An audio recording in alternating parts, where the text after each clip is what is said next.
One Pride, what's going on? It's your boy, T, back at it again to celebrate another Lions victory. 5-1 on the season, beat the Tampa Bay Buccaneers 20-6 in their place in Week 6 to remain 5-1, tied for one of the best records in the NFL. Everything we want is in front of us. We can compete for the #1 seed. We can win the division. It's looking really good for this Detroit Lions team, and they're just so much fun to watch. All three phases, special teams, offense, defense, they all complement each other, and they're just flat out balling right now, and it's a beautiful thing to watch team football. I've watched it with Michigan from year in and year out, watching complimentary football, but it's fun to watch my Lions team, who have been the laughing stock of the NFL for years, my whole life, now become one of the best teams in the NFL, one of the elites in the NFL. Now let's talk about this game yesterday. It was a defensive battle. Tampa Bay's defense, I talked about in my preview video of this game, how hard their defense is going to be to move the ball. And Devin White and Levante David, they were all over the place. That's why in the offseason I wanted the Lions to go after Levante David. But our defense doesn't seem to miss a step. We've only given up, or through the first 6 games of the season, we haven't given up a 100-yard rusher. That's really impressive. Think about it. Last year in the beginning of the season, we were statistically one of the worst defenses ever. 2021, we couldn't stop anybody. We've come a long way. We started from the bottom, now we're here. It feels so good to watch this defense. Then you got Tracy Walker coming in and laying the boom. We're going to get healthy again, hopefully with Brian Branch pretty soon. We got to get Will Harris out there. And I respect Will Harris. He gives nothing but his effort, but the guy can't cover anything. That's the one weakness on our team. If I was another team, I'd just keep throwing it Will Harris's way.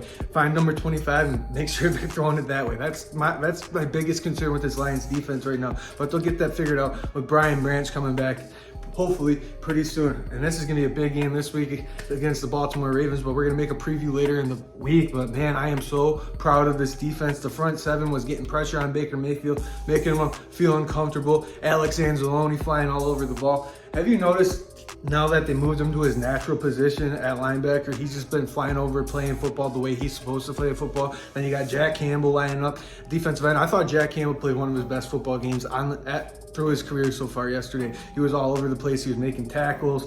Aiden Hutchinson, he was getting pressures. The interior defense line, they were all over the place. Derek Barnes, Cam Sutton. This is one player that we forget to talk about because each and every week he's doing his job. He's shutting down the other team's #1 corner, but he is coming up, playing the run. He's just been a great leader for this defense and a huge offseason signing. It might have been our best offseason signing so far. Cam Sutton's been balling out. Jerry Jacobs almost had his 5th pick of the year yesterday. He's been playing really good, and we're just going to get even more healthy, and it's just a beautiful thing to be 5-1. Now let's talk about the offensive side of the ball. Jared Goff has to be in consideration for the MVP. How is he not? He threw for 300-something yards yesterday, 2 touchdowns, no picks. His passer rating's got to be really up there, and he's dumping it to not just one wide receiver. It's not just like Stafford to Cooper Kupp or Joe Burrow to Jamar Chase or Kirk Cousins to Justin Jefferson. Jared Goff is spreading it all over the field. It could be St. Brown, it could be Laporta, it could be Josh Reynolds. And yesterday, you saw the big bomb to J-Mo, man. Get out J-Mo, man. I'm so happy that he could prove all these haters wrong. He went in there. He wasn't playing much in the first half, but he took advantage of his opportunity yesterday, threw a deep bomb to J-Mo down the sideline.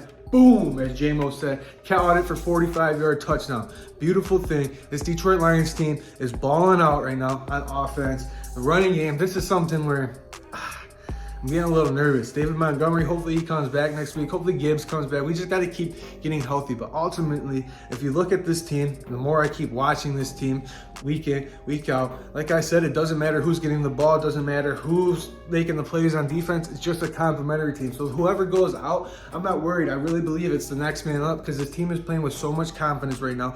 Dan Campbell's got this team thinking they can beat